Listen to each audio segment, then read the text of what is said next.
My first memory was almost like when you're dreaming and you're falling and you hit the bottom and you wake up. Mm-hmm. That was my first memory, but I didn't wake up here. I was inside my mother's womb. Terrence Howard was recently on Joe Rogan's podcast where he made some pretty revolutionary claims. And when asked where his knowledge came from, he said it all came from his dreams. Now let's face it, most people don't give much credit to their dreams because for the most part they seem to be quite random. But could it be that Terrence is accessing something different through his dreams? And if so, what is it? How does it work? And is there a way for us to learn how to access valuable information like him?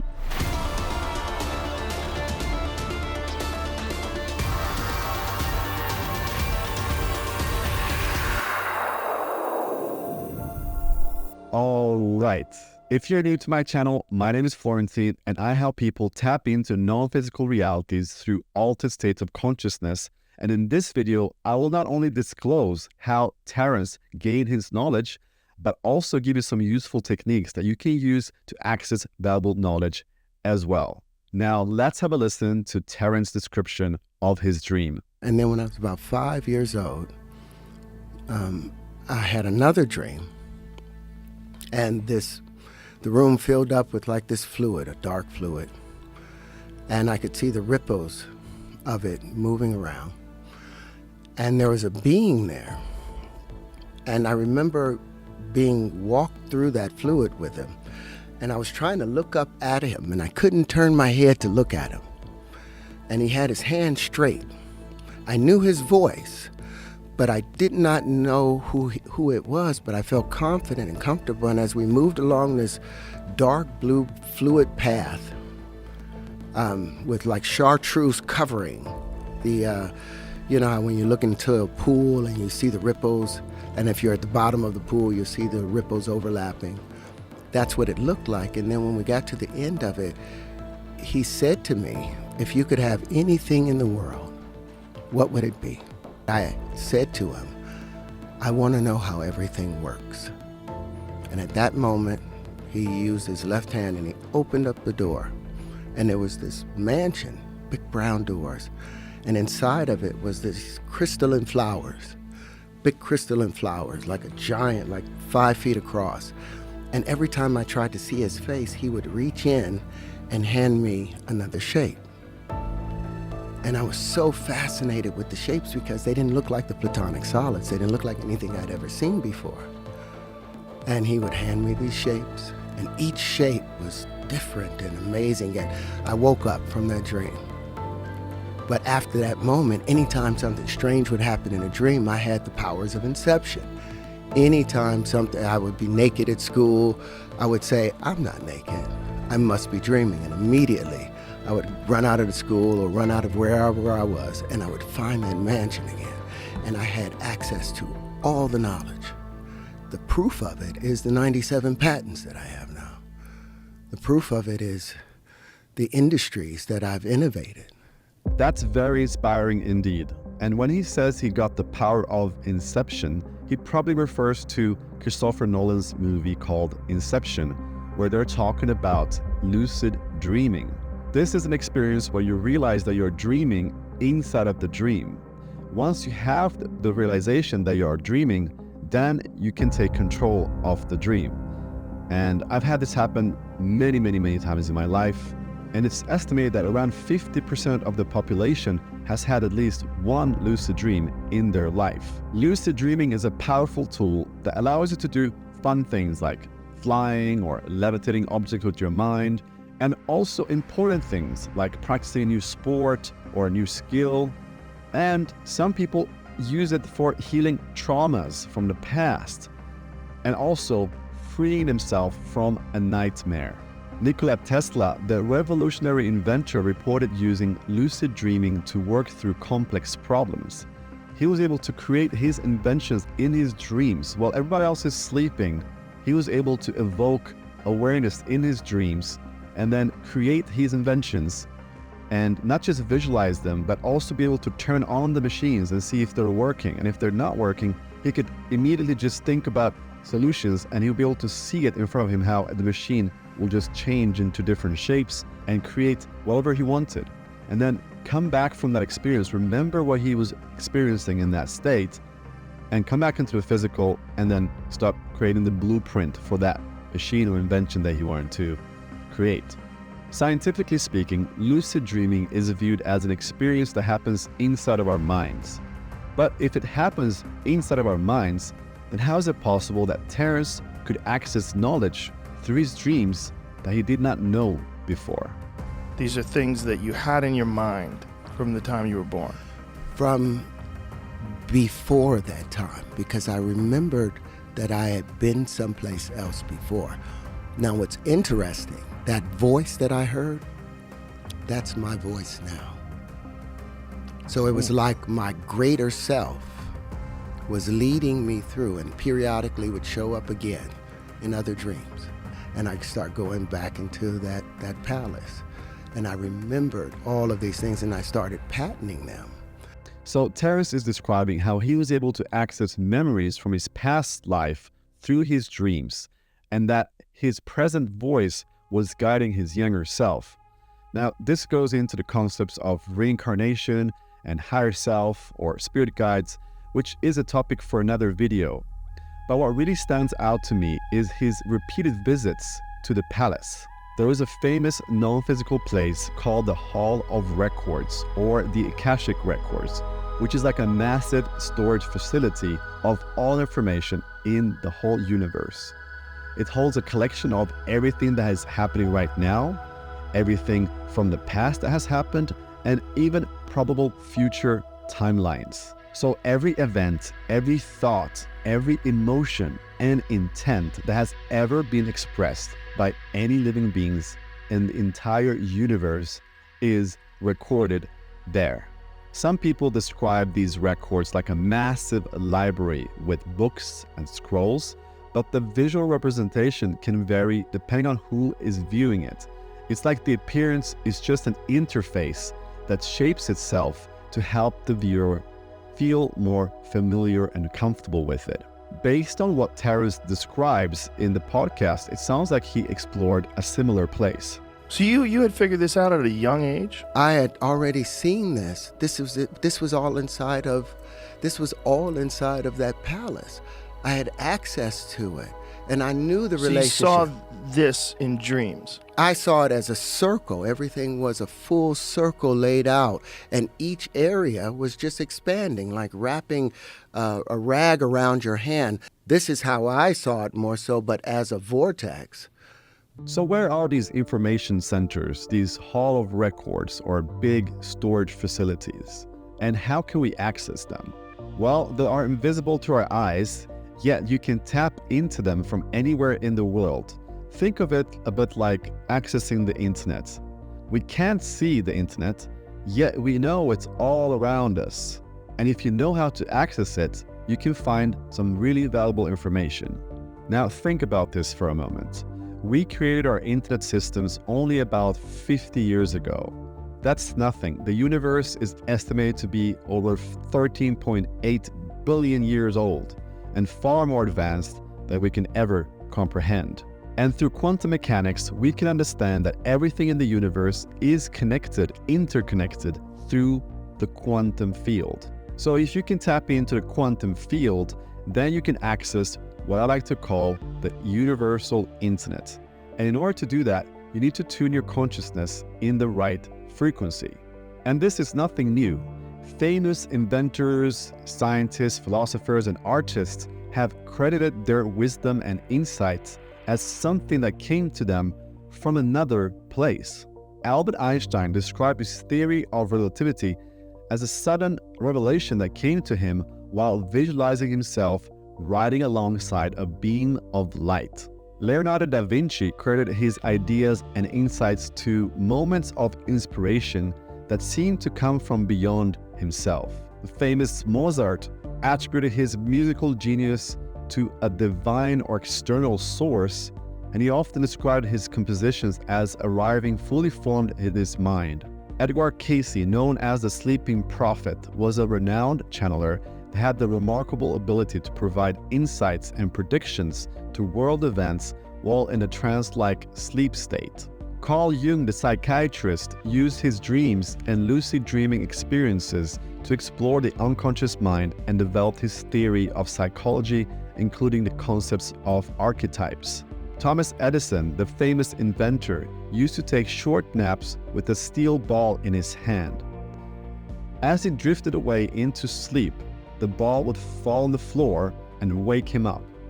At that point, he would capture the creative ideas that emerged during that sleep state. So we're talking about downloads. We're talking about how different people are able to download information. And we can see that a lot of history's influential people try to harness greater knowledge and wisdom by entering altered states of consciousness to access these downloads. And in recent times, we come to learn that the CIA has been using altered states of consciousness like remote viewing to gather information. Remote viewing is something that's done in a meditative state. You sit down, you enter a meditative state, and you start to download information. You start to channel information to you about a specific source. And that source could be a location on the map somewhere on the globe, could be underground, and it could also be in the future or in the past, because this stuff transcends time.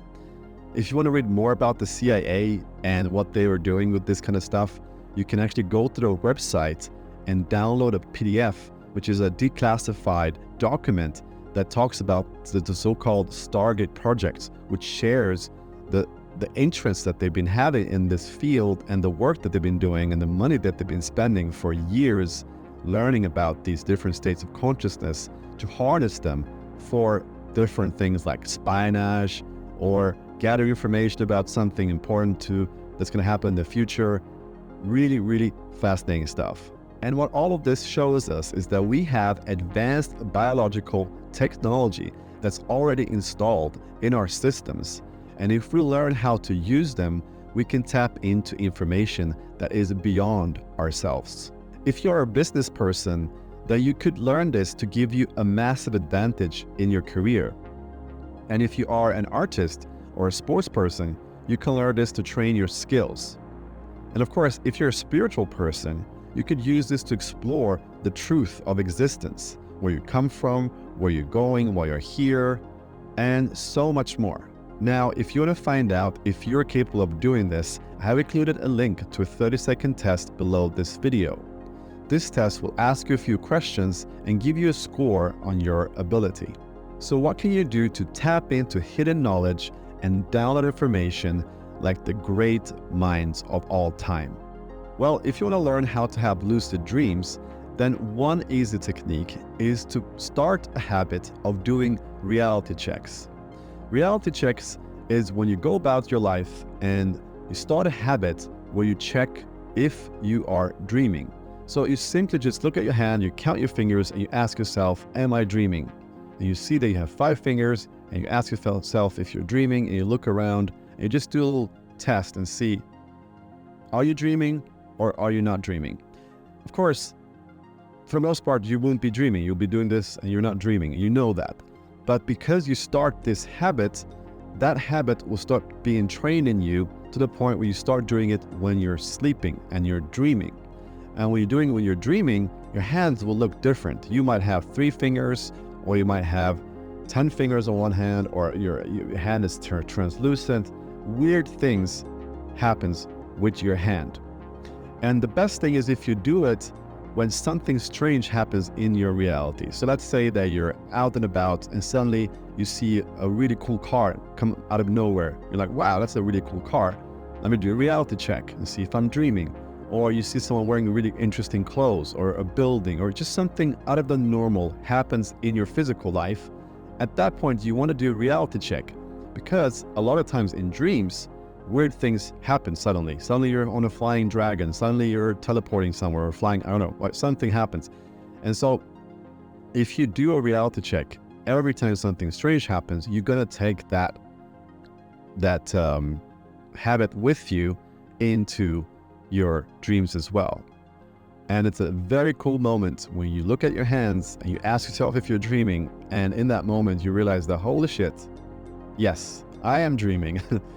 And in that moment, you can take control of the dream and you can do what you want to do. You have conscious control of the dream. The technique I just shared with you is called the indirect method. It's a good technique, but it relies on hope. Hope that you'll become conscious within a dream.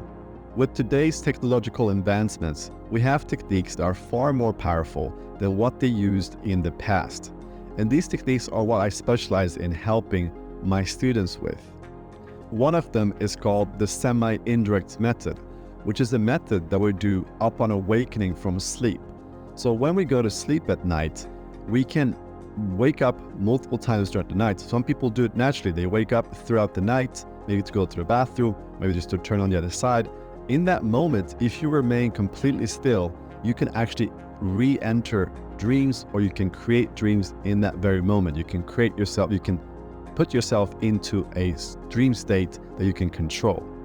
Now, this is something that we do with my students with the help of technology. We use specific soundtracks that help wake you up in the middle of the night, certain times throughout the night, multiple times actually, and then it will help guide you with the directions of what you have to do in order to have these experiences, because a lot of times it can be very difficult to remember what to do when you're waking up from sleep. So we created specific soundtracks and frequencies as well that keep you into the right brainwave state so that you can have these experiences way easier. And then there's another method called the direct method. This is a method which we do through deep meditation. So again, we would have specific soundtracks with specific frequencies that will guide you into a very, very deep state where your body goes to sleep, but your mind is still awake. And in that moment, you can start entering a lucid dream world and you can take control over it.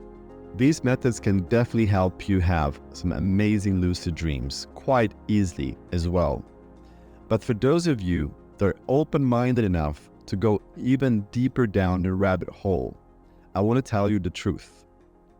These methods not only give you access to lucid dreaming, but they give you access to something far more greater as well.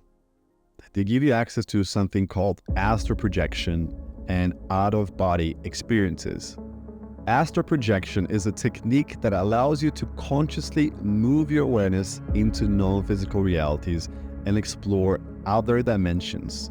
The experiences are as real as physical reality, and you're free to navigate around like a ghost. You can fly, you can move through walls, you can teleport, you can do pretty much anything that you want. How, you might wonder?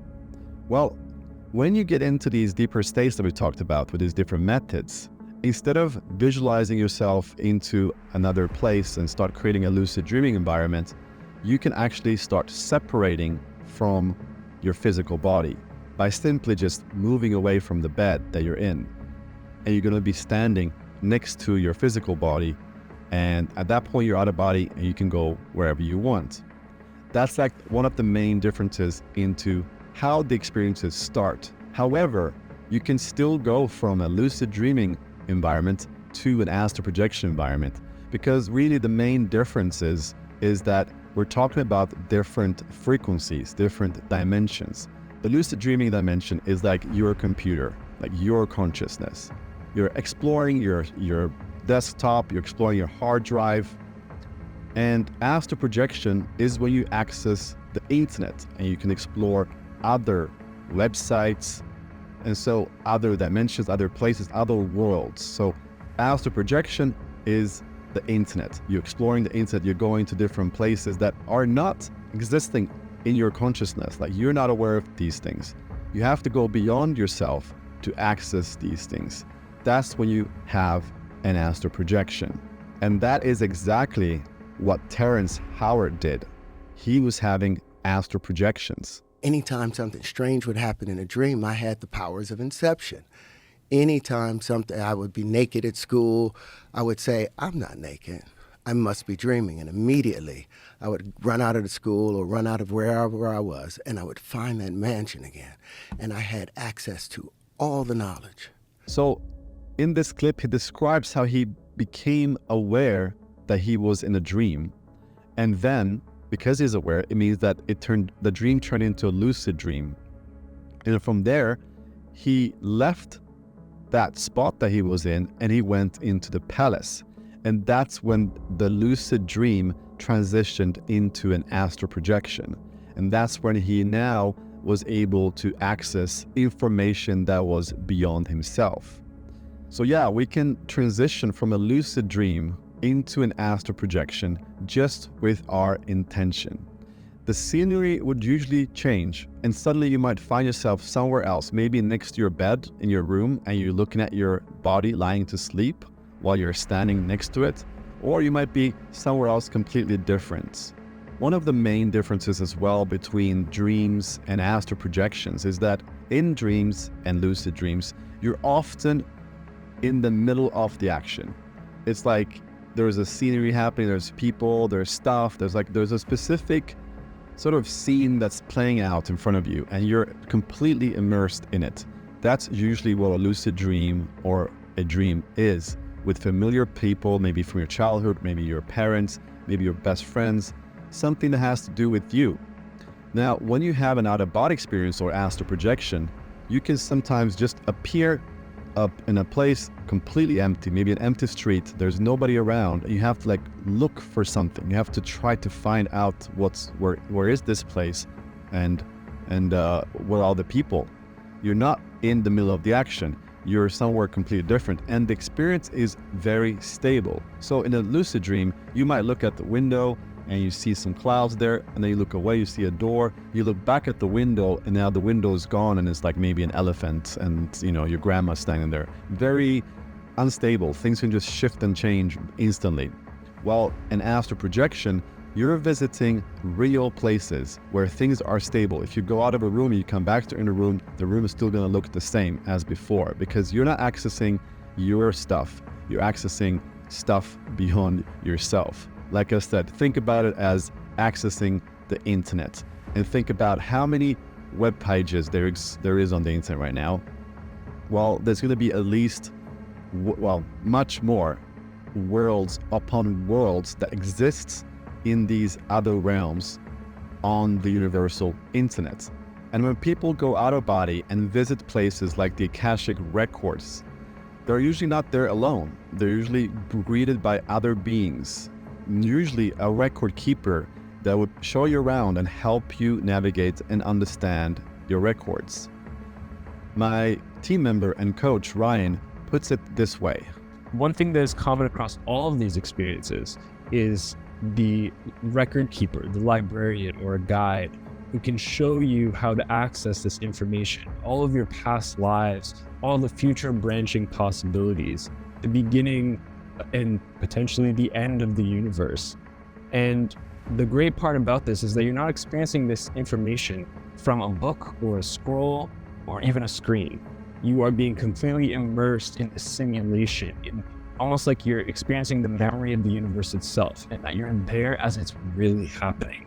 It's really profound, and like Nikola Tesla said, the day that science begins to study non-physical phenomenon, it will make more progress in 1 decade than in all the previous centuries in its existence. I hope this video was inspiring. Make sure to subscribe to not miss out on my next videos. And if you want to find out if you're capable of having these kind of experiences, then check out the link below that are included to a 30-second test that will ask you a few questions and give you your score and find out what your ability is. And if your score is high enough, you might even get an invitation to start working with us to help you access things like the Akashic records. So good luck. May the force be with you.